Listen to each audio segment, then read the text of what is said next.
नमस्कार। SPT news में आपका स्वागत है। पेश है 9 जनवरी शुक्रवार दोपहर 3:15 राजस्थान के विभिन्न शहरों की 15 बड़ी खबरें। अलवर में दिल्ली से मेहंदीपुर बालाजी दर्शन करने जा रहे कार सवार परिवार को पहले ट्रक ने और फिर पिकअप ने टक्कर मार दी, जिसमें कार में सवार 4 महिलाओं सहित 5 लोग घायल हो गए।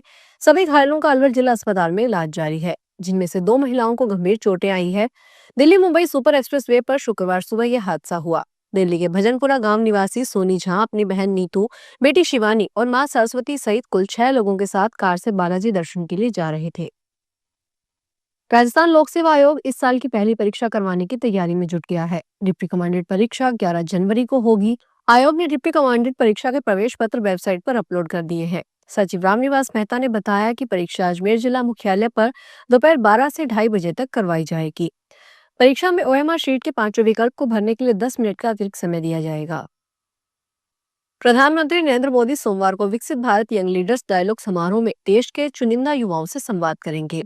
प्रतिभागियों को विकसित भारत 2047 विषय पर अपने विचार पेश करने का मौका भी मिलेगा।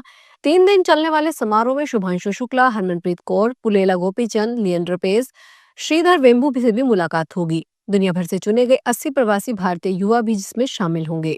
भारत मंडपम में समारोह का शुभारंभ 10 जनवरी को होगा। दूसरे दिन 11 जनवरी को भारत की विश्व कप विजेता महिला क्रिकेट टीम की कप्तान हरमनप्रीत कौर युवाओं के साथ फायर साइड चैट में हिस्सा लेगी। सरहदी जिले जैसलमेर के पोखरण की तपती रेत एक बार फिर भारतीय शौर्य की साक्षी बनने जा रही है। भारतीय वायुसेना ने अपने सबसे बड़े और मारक युद्धाभ्यास वायु शक्ति 2026 की घोषणा कर सकती है, जो आगामी फरवरी 2026 में आयोजित होने जा रहा है। इस महाअभ्यास की तैयारियां अभी से युद्ध स्तर पर शुरू कर दी गई है। यह आयोजन न केवल वायुसेना की युद्ध क्षमता का प्रदर्शन होगा, बल्कि पूरी दुनिया को भारत की बढ़ती सैन्य ताकत और आत्मनिर्भरता का कड़ा संदेश भी देगा।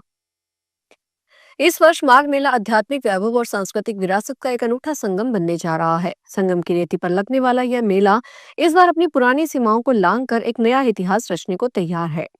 विशेष रूप से मौनी अमावस्या और बसंत पंचमी के पर्वों पर यहाँ का दृश्य किसी लघु महाकुंभ जैसा प्रतीत होगा। माघ मेला 2026 न केवल आस्था का संगम होगा, बल्कि ये आने वाले महाकुंभ 2028 की एक भव्य रिहर्सल के रूप में भी देखा जा रहा है। प्रयागराज की पवित्र त्रिवेणी की रेत पर इस बार वैष्णव अखाड़ों का जो स्वरूप दिखेगा, वह एक नई परंपरा की शुरुआत करने जा रहा है। बाबा केदारनाथ के दर्शन की इच्छा रखने वाले करोड़ों श्रद्धालुओं के लिए एक ऐतिहासिक खुशखबरी सामने आई है। केदार घाटी के दुर्गम रास्तों और पहाड़ियों को चुनौती को कम करने के लिए सरकार ने सोनप्रयाग से चोमसी के बीच एक 7 किलोमीटर लंबी अत्याधुनिक टनल के निर्माण की योजना को हरी झंडी दे दी है।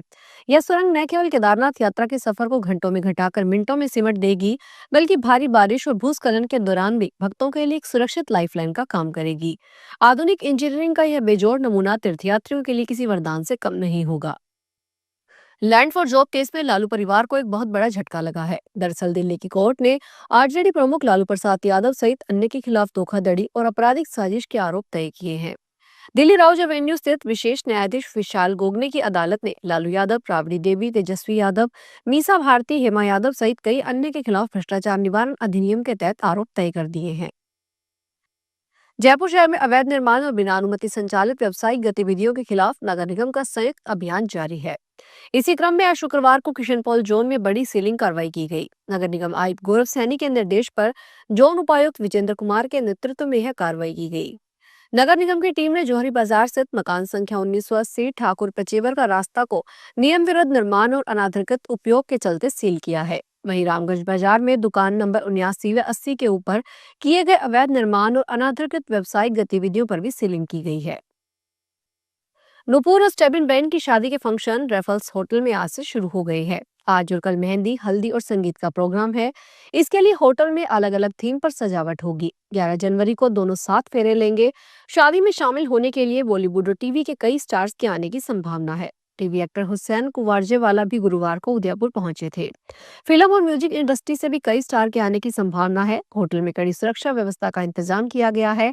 होटल स्टाफ को भी शादी के सभी फंक्शन की जानकारी सीक्रेट रखने को कहा गया है। सिरसा जिला में डबवाली रेलवे स्टेशन पर सरकारी कैश गबन और चोरी के मामले में मुख्य आरोपी ticket booking clerk Jyoti Sharma को जीआरपी की विशेष जांच टीम ने गिरफ्तार कर लिया। यह मामला करीब 2,29,225 रुपए की सरकारी राशि से जुड़ा है, जिसने पूरे बीकानेर रेल मंडल को हिला दिया है। मामला अक्टूबर 2023 का है। क्लर्क ज्योति शर्मा पर 18 और 19 अक्टूबर को 1,15,265 रुपए की सरकारी राशि कम जमा करवाने का आरोप लगा था। इसके बाद 22 अक्टूबर को उन्हें निलंबित कर दिया गया था। सवाईमाधोपुर के रणथंभौर टाइगर रिजर्व से एक बार फिर टाइगर को दूसरे रिजर्व में शिफ्ट किया गया है। शुक्रवार सुबह रणथंभौर के खंडार रेंज स्थित लाहपुर वन क्षेत्र में टाइगर T20 2408 को ट्रैकुलाइज किया गया। हेल्थ चेकअप के बाद वन विभाग की टीम कोटा के मुकुंदरा टाइगर रिजर्व के लिए रवाना हुई। रणथंभौर से अब तक 24 बाघ बाघिनों को प्रदेश के अलग अलग टाइगर रिजर्व में भेजा जा चुका है, लेकिन आंकड़े चौंकाने वाले हैं। इनमें से 13 टाइगर की मौत हो चुकी है। कर्मचारी चयन आयोग ने एग्जाम कैलेंडर जारी कर दिया है। एसएससी ने एग्जाम कैलेंडर में 2026 से लेकर 2027 तक की परीक्षाओं और ऑनलाइन आवेदन करने संबंधित विवरण को प्रस्तुत किया है। ऐसे में जो अभ्यर्थी एसएससी परीक्षाओं की तैयारी कर रहे हैं, अब वे एसएससी की ओर से जारी एग्जाम कैलेंडर के अनुसार अपनी तैयारी के लिए एक सुनियोजित रणनीति बना सकेंगे। एसएससी की ओर से जारी आधिकारिक अधिसूचना के मुताबिक यह परीक्षाएं मई 2026 से शुरू हो जाएगी।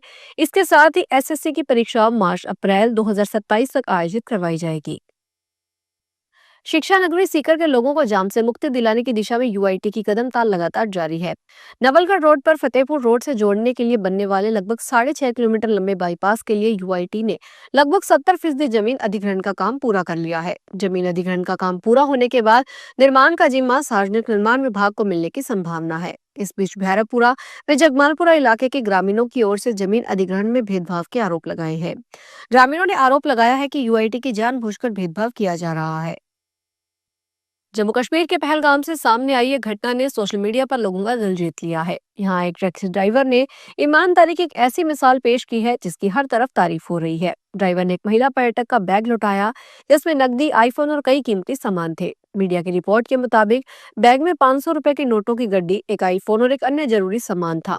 जब ड्राइवर ने बाद में अपनी टैक्सी चेक की तो उसे बैग मिला। उसके बाद ड्राइवर ने बैग के अंदर मिले दस्तावेजों और स्थानीय लोगों की मदद से पर्यटकों से संपर्क किया।